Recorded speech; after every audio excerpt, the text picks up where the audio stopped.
Hey everyone, doing something very different this week. I've gotten quite a few requests to make this video, so I thought, why the hell not? I'll be running through my hardware and my software that I use to make all my guitar covers. So sit back and relax, and hopefully this video answers all your questions. Let's go. Okay, so beginning with my hardware, I'm using a PV Export USB guitar interface. What this does is transfers my clean guitar signal through to my PC through the use of my digital audio workstation. So it's got an input for the guitar lead. You got a headphone jack so you can listen to what you're playing while you're jamming or while you're recording. You got a line out cable to connect, line out input rather, to connect it to a external speaker so you can jam like an amp or annoy your neighbors, and you got a USB input right over there to connect it to your computer. So, and it's also got volume up, volume down to control volume output. It's a very compact little interface, like in comparison with my phone. It's small on my phone. Very durable, and I definitely recommend it if you're just going to be working on covers. Moving on, I've used these massive headphones, Pioneer SE M521s. Yes, I look like a pilot. Yep, and I love them. And the camera I'm using to record all this is a Panasonic HC-V250. Yes, 10 megapixel camera, does the job incredibly well. Okay, on to the software. Okay, for the software, I'm using Reaper for my digital audio workstation, so that's where I record all my raw guitar files into. And for all my tones and effects, I'm using Guitar Rig 5 as a VST plugin within Reaper, which I'll then go through in my little demonstration later on. For my video editing, I'm using Adobe Premiere CS 5.5. It's a very high-end video editing product. It gets the job done incredibly well. Okay, so here's my little demonstration.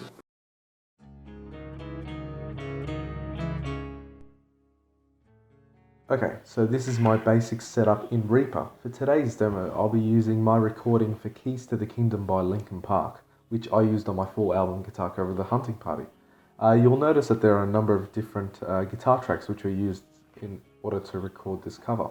What I like to do is to double track all of my guitars, which is basically to record every part twice, as this gives the guitar a more dynamic sound and sounds much better when it is mixed into the original song.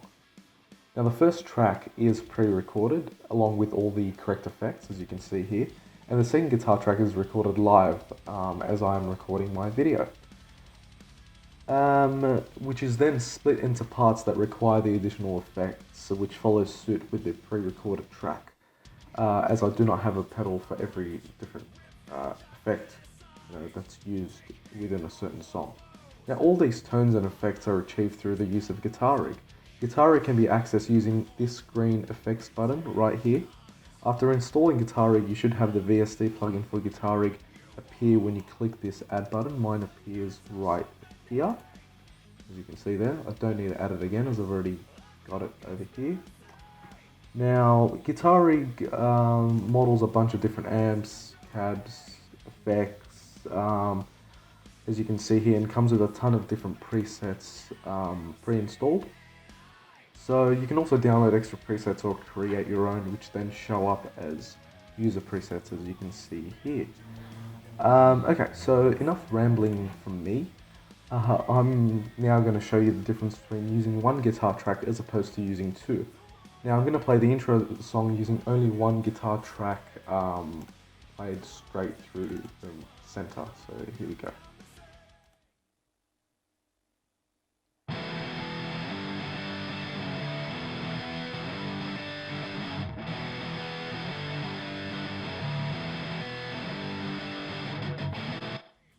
Okay, now I'm going to play the exact same intro using two guitar tracks with slightly different presets and each panned 70%. So you want to keep it equal, same way, so this is it.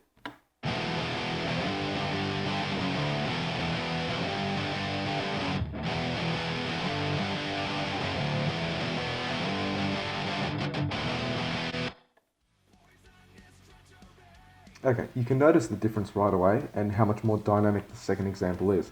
Now, panning is completely down to trial and error and depends on the song, but I usually like to pan the lead guitar more to the left and the rhythm guitar, which is somewhere down here, which comes in a bit later, a bit more to the right. But that's just in order to distinguish the guitar slightly better and not create one big mess of sound, just playing through the center. And of course, volume control. Now, this is a big one. Is a very important factor. After recording my guitars, I'll sit and tinker with the individual volume controls back and forth until I can both hear my guitars through the mix while at the same time not drowning out the song. Now keep an eye on your master control, which is right here. You want to always keep the volume bars at green. So when I play this, you'll notice everything's in the green zone. If anything does hit the red zone, you'll see it right here, it will pop up as red. That's when you know the volume is too high and needs to be looked at again. So you want to spend more time tinkering with the volume until you hit the right balance.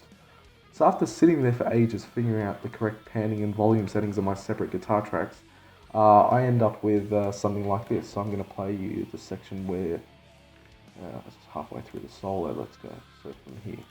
So I've got the rhythm running at the same time as the solo. So this is what it would sound like as my final product, which I would then put into the final mix.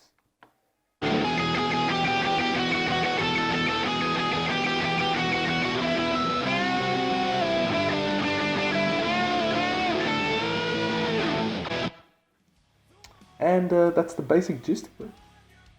Thanks for watching, everyone. I know that some parts I might have skimmed over fairly quickly and some of them might have not made any sense. If that's the case, please let me know in the comment section. I'll try to explain it to the best of my ability.